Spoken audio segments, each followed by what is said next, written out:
Greetings, Professor Kipping. My name is Pete. I've been a huge Cool Worlds fan for years now. My STEM background is pretty modest, which is one of the many reasons I so appreciate the time and effort you obviously put into the videos that you and your team produce. You have an incomparable knack for translating excruciatingly complex material into stuff that's, well, readily accessible by folks like me who are deeply interested in astronomy, but for whom the mere mention of subjects like calculus during our undergrad programs steered us over to the liberal arts side of campus. I'm what I'll call a recovering lawyer/judge.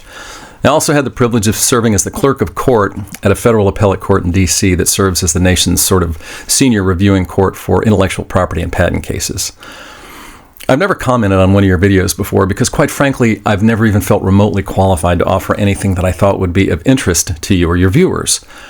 I typically spend a good hour or more after watching one just processing what I saw and having some of those delightful aha moments that I got to learn something really cool. I recently watched your video, How AI Could Change Science Forever, and I'd like to take you up on your kind invitation to extend the conversation by providing comment. Having now watched and rewatched the video a number of times, I've got just a few thoughts I'd like to offer for your and anyone else's consideration. The general nature of the question presented, though you may not have characterized it exactly that way, seems to be, should scientists encourage or discourage AI-enabled computing power to replace humans in the pursuit of scientific knowledge? More specifically, as pertains to this particular video, should they do so in the field of astronomy? I'd propose starting that discussion with a general question. What is the purpose of science? When you ask Google that question with no additional parameters, the AI-generated result says, the purpose of science is to systematically study and understand the natural world by gathering evidence through observation and experimentation, aiming to provide accurate explanations for phenomena and make predictions about how the world works based on those explanations. Essentially, it seeks to discover the underlying causes and patterns in nature. That's a fairly lofty aspiration that appears untethered to the generation of outcomes that tangibly benefit humanity beyond satisfying curiosity.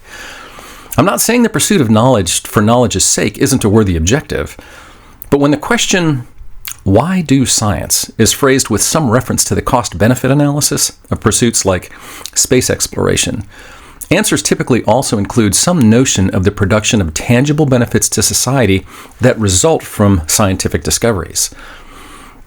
For example, in a video I found online entitled, Why Study Astronomy?, the narrator's answer seemed fairly representative of the type of return on investment-oriented common theme I'm talking about. In modern times, astronomy has had a big impact on the development of different antennas, infrared radiation, radio waves, internet, GPS, and other tools and technologies that allow us to communicate with people all over the world. The notion that scientific research should produce some sort of tangible downstream benefit also pops up in Google AI's response when the why do science question is modified a little bit to read, in an environment of finite resources, what is the purpose of science?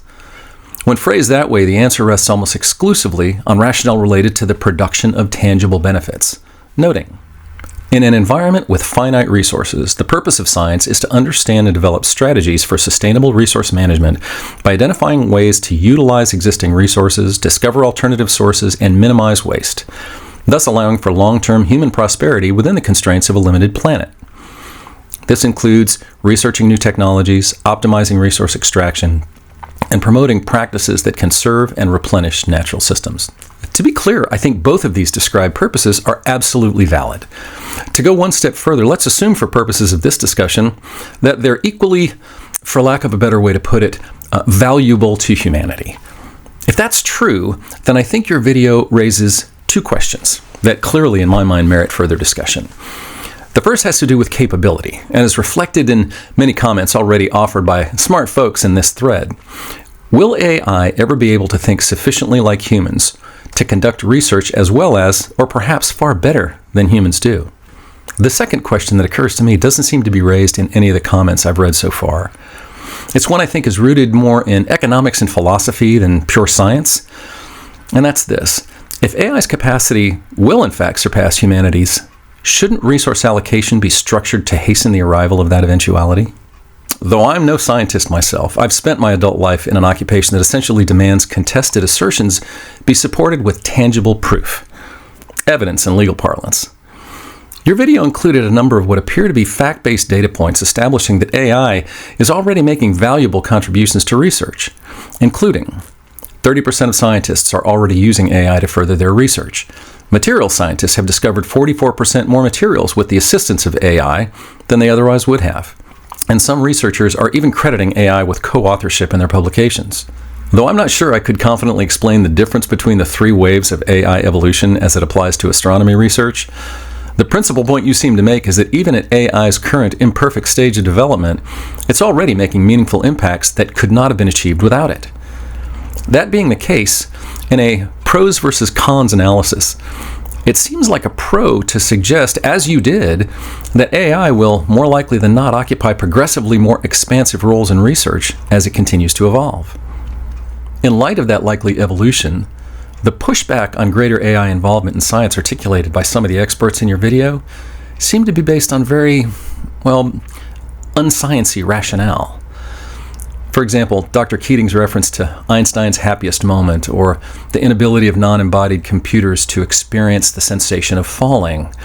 Or Dr. Tyson observed, AI doesn't know nature. AI doesn't know the universe. Although these are certainly the types of arguments I'd do my best to make convincingly during closing argument in a case where neither the facts or law were on my side, I'm given to understand that those sorts of amorphous types of generalizations aren't customarily components of the scientific method. Rather than a proponent's gut feel or personal experience, you guys, as a general rule, prefer reproducible, objective facts and data. If you are going to deduce what is or is not true in the universe, Right. your senses are not the most reliable measure of whether it's true. So true. Right. Because the senses give you a restricted understanding of what's actually going on in the universe.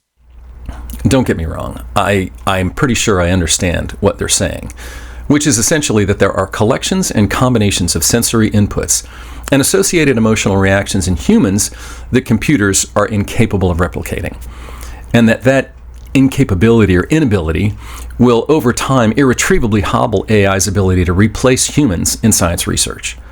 Though I'm not a computer scientist, isn't that shortcoming more a matter of current computing power and processing capability than it is a matter of what may quite well be possible in the not too distant future?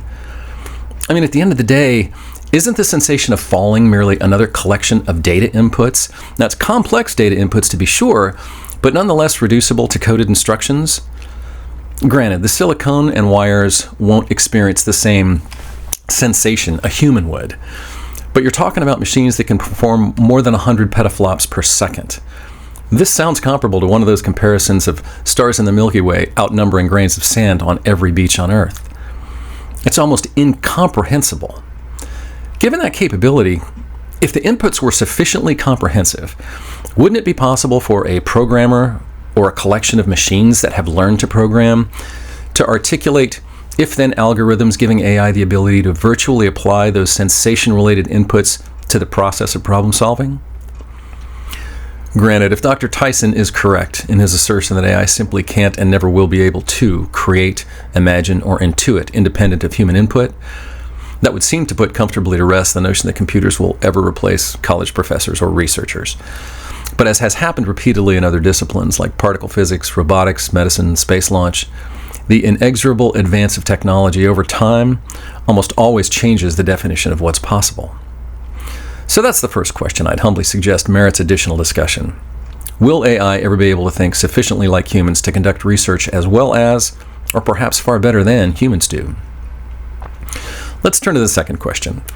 Putting aside for a moment the discussion about whether AI will ever be able to feel and think sufficiently like humans to replace them in scientific research, there's another rationale articulated by you and other experts in your video that's far more interesting, at least to me, that has to do with the allocation of resources in a world where such resources are, like it or not, finite.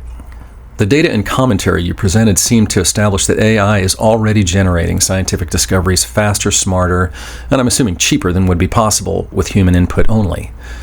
If we assume that AI will eventually be able to compensate for its inability to feel or independently create more than recombined versions of human-generated knowledge, it seems you and others would nevertheless still object to the replacement of human researchers with AI for an entirely different reason that seemed at least to me, a good bit harder to defend. You know, there's the very valid and sensible argument that we do science to advance our knowledge base, develop new technologies, and all of that ultimately benefits society in concrete ways down the road. But that's not why I became a scientist, nor do I suspect it is why many of you enjoy watching science videos on YouTube. Many of us are primarily driven by a ravenous curiosity to learn about the world, and especially we enjoy participating in that discovery process. It's really not that different from why we enjoy doing art. It's human. Right up front, I think you're absolutely correct that science is an awful lot like art, and is definitely the reason I so enjoy your videos. Moreover, I suspect it's that same passion and excitement that makes you so very, very good at what you do. What I'm interested in is that the conflict you seem to tee up in this clip pits what AI can do, or will ultimately be able to do, for scientific research, and by extension for humanity writ large, against the extent to which you and your colleagues find the status quo to be subjectively and personally more enjoyable, emotionally rewarding, than ultimately ceding the field to computers, even if they were able to do it by every objective measure better than you. There are a great many things I enjoy doing. My wife and I like trying to solve the daily Wordle puzzle. Now, lots of folks do. Sometimes we get the word in 2 steps and feel like geniuses. Other times we don't ever get it and feel like morons. But we always enjoy wrestling with the puzzle. There are all sorts of hacks you can find online to essentially cheat Wordle. But let's face it, that wouldn't be nearly as much fun. So even though there are far easier and faster ways to solve the puzzle, we slog our way through, and win or lose, we do so because we simply enjoy the process.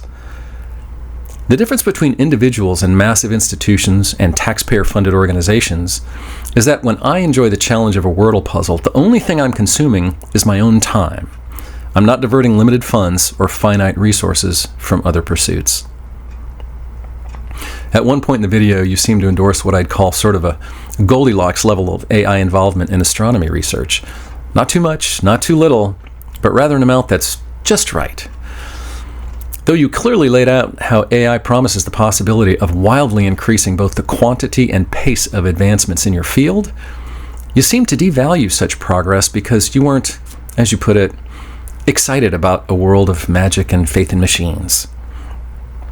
Roughly 3.9 kids graduate from high school each year in the United States, but only 160 PhDs in astronomy are awarded annually.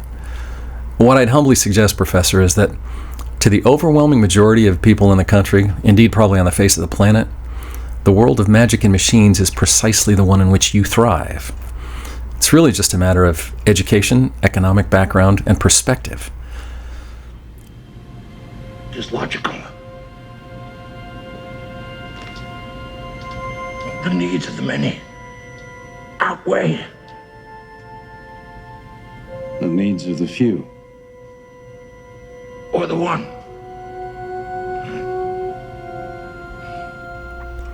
I'd wager that CRISPR technology, gene editing, seems like unintelligible magic to darn near every single parent of a kid at St. Jude's or in one of the Shriners hospitals.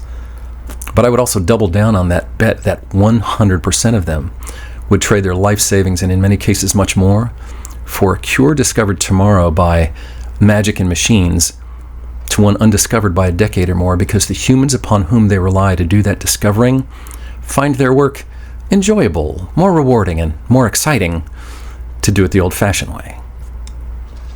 How can we stand in the light of discovery and not act? Oh, what's so great about discovery? It's a violent, penetrative act that scars what it explores, what you call discovery.